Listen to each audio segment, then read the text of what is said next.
ஓம் குருவே நமக. வாழிய நலம் தமிழ் வாழ்க. மிராக்கல் அஸ்ட்ராலஜி நேயர்களுக்கு வணக்கம். வெற்றி தரப்போகும் ஒரு நட்சத்திரம் பற்றித்தான் நாம் பார்க்க போகிறோம். வெற்றி தரும் இந்த சில நிமிடங்களில் நாம் இருக்கிறோம். உடைந்த நட்சத்திரமாக இருந்தாலும் வாழ்க்கை உடையாது என்பதற்கு உதாரணமாக இருக்கும் ஒரு நட்சத்திரம் பற்றித்தான் பார்க்க போகிறோம். இவர்கள் முன்னேற்ற தடைகளுக்கு என்ன காரணம்? திருமணம் செய்ய பொருத்தமுள்ள நட்சத்திரங்கள் என்ன? தவிர்க்க வேண்டிய நட்சத்திரங்கள் என்ன? இவர்களுக்கு வெற்றி தரும் நட்சத்திரங்கள் என்ன? இவர்கள் எந்த கிரகத்தின் கர்ம பதிவுகள் பெற்றவர்களாக இருக்கிறார்கள், அதற்கு பரிகாரம் என்ன என்று பார்த்து விடலாம். நமது சேனலை முதன் முறையாக பார்ப்பவர்கள் சப்ஸ்கிரைப் செய்துவிட்டு தொடர்ந்து பார்க்கலாம். இன்று நாம் பார்க்க இருப்பது உத்திராடம் நட்சத்திரம் பற்றித்தான். உத்திராடம் நட்சத்திரம் ஒரு மேல்நோக்கு நட்சத்திரம். இது முழு நட்சத்திரம் இல்லை. இதன் முதல் பாதம் தனுசு ராசியிலும் 2, 3, 4 பாதங்கள் மகர ராசியிலும் வரும். இவர்கள் பிறந்தது இந்த 2 ராசிகள் ஆனாலும் சூரியன் திசையில் பிறந்திருப்பார்கள். அது குழந்தையாக இருக்கும் பொழுதே சூரியன் திசையில் பிறந்திருப்பார்கள். இந்த குழந்தை பிறந்த நேரம் தந்தைக்கு வளர்ச்சியையும் அதிர்ஷ்டத்தையும் கொடுக்கும்.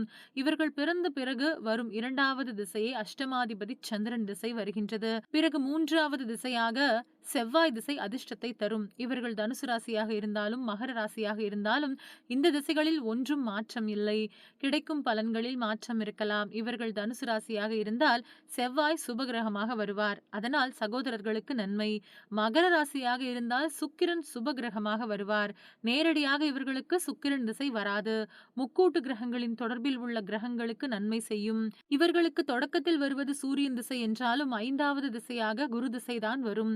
இவர்களுக்கு சந்திரன் அஷ்டமாதிபதியாக வருவார். தனகாரகன் குருவே பல பிறவிகள் கர்ம பதிவுகளை கொண்டுள்ளார். குலதெய்வத்தின் வழிபாட்டின் மீதே விமர்சனம் வைப்பது, குலதெய்வ வழிபாட்டில் தடை, வாரிசுகளால் தொல்லை, புத்திர பாக்கியம் இல்லாதது, மதம் மாறுவது, பணம் வருமானம் தட்டுப்பாடு என இருந்தால் குரு எதிர்மறையாக உள்ளார் என்று புரிந்து கொள்ளலாம். சஷ்டி நாளில் திருச்செந்தூர் சென்று வரலாம். ஆலங்குடி சென்று வழிபடலாம். குரு துவேஷம் கூடாது. அதாவது குரு ஸ்தானத்தில் உள்ளவர்களை சங்கடப்படுத்தக்கூடாது.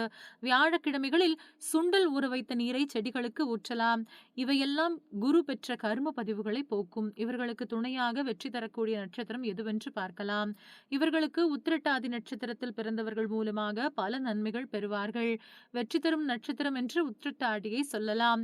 இவர்களுக்கு 7.5 சனி நடக்கிறதா என்று கேட்டால் தனுசு ராசியில் வரும் உத்திராடம் நட்சத்திரம் என்றால் இல்லை என்றுதான் சொல்ல வேண்டும். ஆனால் மகர ராசியில் வரும் உத்திரட்டாடம் நட்சத்திரம் என்றால் ஆமாம், இவர்களுக்கு 7.5 சனி நடக்கிறது என்று சொல்லலாம்.